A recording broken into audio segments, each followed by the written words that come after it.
PCOS ಇರೋರು ಒಂದ್ ಸ್ವಲ್ಪ ವಾಕ್ ಮಾಡ್ಲಿ. ನ್ಯಾಷನಲ್ ವೇಸ್ಟ್ ಎಷ್ಟು ಡೆಪಾಸಿಟ್ ಆಗ್ತಾ ಹೋಗ್ತದೋ ಆರ್ಗನ್ಸ್ ವೀಕ್ ಆಗ್ತಾ ಹೋಗ್ತದೆ ಅಲ್ಲಿ ಅಂತ. ಈ ಕಡೆ ಮೈಂಡು ಕ್ಲಿಯರ್ ಆಯ್ತು, ಸ್ಟ್ರೆಸ್ ಕ್ಲಿಯರ್ ಆಯ್ತು, ಫ್ರೆಶ್ ಆಕ್ಸಿಜನ್ನು ಬ್ಲಡ್ಗೂ ಹೋಯ್ತು, ಬ್ರೈನ್ಗೂ ಸಪ್ಲೈ ಆಯ್ತು. ಸೊ ಈ ತರ ಆಗ್ತಾ ಹೋದಾಗ ಬರೇ PCOS ಅಲ್ಲ, ಎಲ್ಲಾನು ಕಂಟ್ರೋಲ್ಗೆ ಬಂದ್ಬಿಡುತ್ತೆ. ಈಗ ಹಾರ್ಮೋನಲ್ ಇಂಬ್ಯಾಲೆನ್ಸ್, PCOD ಆಗಲಿ, ಥೈರಾಯ್ಡ್ ಆಗಲಿ, ಫ್ಯಾಟಿ ಲಿವರ್, PCOS ಎಲ್ಲ ತುಂಬ ಜನ ಇದರಿಂದ ಸಫರ್, ಅರೌಂಡ್ 80 to 90% ತುಂಬ ಜನ ಇದನ್ನು ಸಫರ್ ಮಾಡ್ತಾ ಇದ್ದಾರೆ. ಸೊ ಇದಕ್ಕೆ ಯಾವ ರೀತಿ ಪರಿಹಾರ ತಿಳಿಸ್ಕೊಡ್ತೀರಾ? ಈಗ ನೀವು PCOS ಇರೋರು ಒಂದು ಸ್ವಲ್ಪ ವಾಕ್ ಮಾಡಲಿ ಪ್ರತಿದಿನ.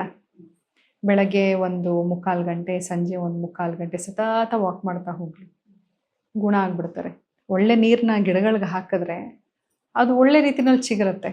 ಅದೇ ರೀತಿನೇ ದೇಹನೂ ಸರಿಯಾದ ರೀತಿನಲ್ಲಿ ಕೆಲಸ ಮಾಡಬೇಕು ಅಂದರೆ ಆರ್ಗನ್ಸ್ಗೆಲ್ಲಾನು ಫ್ರೆಶ್ ಬ್ಲಡ್ನ ನಾವು ಸಪ್ಲೈ ಮಾಡಬೇಕಾಗ್ತದೆ. ಸೊ ಒಂದು ವಾಕಿಂಗಿಂದ ಹೇಗೆ ಸಾಧ್ಯ PCOSನ ಗುಣ ಮಾಡ್ಕೊಳ್ಳೋದು? ನಾನು ಪೇಷಂಟ್ ಜೊತೆನಲ್ಲಿ ಮಾತಾಡಿದ್ದೀನಿ, ಯಾರ್ಯಾರು ವಾಕಿಂಗ್ ಮಾಡಿ ಇದನ್ನು ಗುಣ ಮಾಡ್ಕೊಂಡಿದ್ದಾರೋ ಅವ್ರಿಗೆ. ವಾಕಿಂಗ್ ಮಾಡಿದಾಗ ಏನಾಗ್ತದೆ, ಬೆವರ್ತೀವಿ, ಬ್ಲಡ್ ಸರ್ಕ್ಯುಲೇಷನ್ ಆಗ್ತದೆ, ಮೈಂಡ್ ರಿಲ್ಯಾಕ್ಸ್ ಆಗ್ತದೆ, ಹೊರಗಡೆ ಹೋಗಿ ಒಳ್ಳೆ ಗಾಳಿ ತಗೋತೀವಿ, ಆಕ್ಸಿಜನ್ ತಗೋತೀವಿ. ಸೊ ಒಳ್ಳೆ ಗಾಳಿ ತಗೋತಿದ್ದಂಗೆನೆ ಕೆಟ್ಟ ಗಾಳಿನೂ ದೇಹದಿಂದ ಹೊರಗಡೆ ಹೋಗ್ತಾ ಇರ್ತದೆ. ಅದ್ರ ಜೊತೆನಲ್ಲಿ ಬೆವರು ಮೂಲಕ ಟಾಕ್ಸಿನ್ಸ್ ಎಲ್ಲ ಹೊರಗಡೆ ಹೋಗ್ತಾ ಇರ್ತದೆ. ಒಂದ್ ಕಡೆ ಟಾಕ್ಸಿನ್ ಹೊರಗಡೆ ಹೋಗ್ತಾ ಇದೆ, ಇನ್ನೊಂದ್ ಕಡೆ ಫ್ರೆಶ್ ಬ್ಲಡ್ ಸಪ್ಲೈ ಆಗ್ತಾ ಇದೆ ಎಲ್ಲ ಆರ್ಗನ್ಸ್ಗೆ. ಈಗ ಕಾಯಿಲೆ ಗುಣ ಆಗದೇ ಇರ್ತದ? ಈಗ ನಮ್ಮ ಆರ್ಗನ್ಸ್ಗೆ ಏನು ಬೇಕು? ನಾನು ಆಗಲೇ ಅನ್ಯಾಚುರಲ್ ವೇಸ್ಟ್ ಬಗ್ಗೆ ಮಾತಾಡುವಾಗ ಹೇಳಿದೆ, ಅನ್ಯಾಚುರಲ್ ವೇಸ್ಟ್ ಎಷ್ಟು ಡೆಪಾಸಿಟ್ ಆಗ್ತಾ ಹೋಗ್ತದೋ ಆರ್ಗನ್ಸ್ ವೀಕ್ ಆಗ್ತಾ ಹೋಗ್ತದೆ ಅಲ್ಲಿ ಅಂತ. ಸೊ ಎಷ್ಟು ತೊಂದರೆಗಳು ಆರ್ಗನ್ಸ್ನಲ್ಲಿದೆಯೋ, ಆರ್ಗನ್ಸ್ಗೆ ಏನು ಬೇಕು? ಹೊಸ ಸೆಲ್ಸ್ ಉತ್ಪತ್ತಿ ಆಗಬೇಕು, ಹೊಸ ಫ್ರೆಶ್ ಬ್ಲಡ್ ಬೇಕು, ನರಿಶ್ಮೆಂಟ್ ಬೇಕು.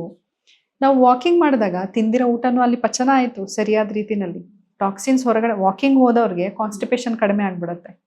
ಈ ಕಡೆ ಮೈಂಡು ಕ್ಲಿಯರ್ ಆಯಿತು, ಸ್ಟ್ರೆಸ್ ಕ್ಲಿಯರ್ ಆಯಿತು, ಫ್ರೆಶ್ ಆಕ್ಸಿಜನ್ನು ಬ್ಲಡ್ಗೂ ಹೋಯ್ತು, ಬ್ರೈನ್ಗೂ ಸಪ್ಲೈ ಆಯಿತು. ಸೊ ಅಲ್ಲಿ ಸ್ಟ್ರೆಸ್ ಇರುವಂಥ ಇದೇ ಇಲ್ಲ. ಅದ್ರ ಜೊತೆನಲ್ಲಿ ಆಹಾರ ಚೆನ್ನಾಗಿ ಪಚನ ಆಯಿತು. ಸರಿಯಾದ ರೀತಿನಲ್ಲಿ ಆಹಾರ ಪಚನ ಆದರೆ ಅವ್ರಿಗೆ ಬೇಕಾಗಿರುವಂಥ ವಿಟಮಿನ್ ಸಪ್ಲೈ ಆಯಿತು, ಮಿನರಲ್ ಸಪ್ಲೈ ಆಯಿತು, ಹಿಮೋಗ್ಲೋಬಿನ್ ಹೆಚ್ಚಿಗಾಯಿತು, ಕ್ಯಾಲ್ಶಿಯಂ ಸಪ್ಲೈ ಚೆನ್ನಾಗಾಯಿತು, ಮತ್ತು ಫ್ರೆಶ್ ಬ್ಲಡ್ಡು ಎಲ್ಲ ಆರ್ಗನ್ಸ್ಗೂ ಸರ್ಕ್ಯುಲೇಟ್ ಆಯಿತು, ಸಂಚಾರ ಆಯಿತು, ರಕ್ತ ಸಂಚಾರ ಚೆನ್ನಾಗಿ ಆಗ್ತಾ ಹೋಗ್ತದೆ.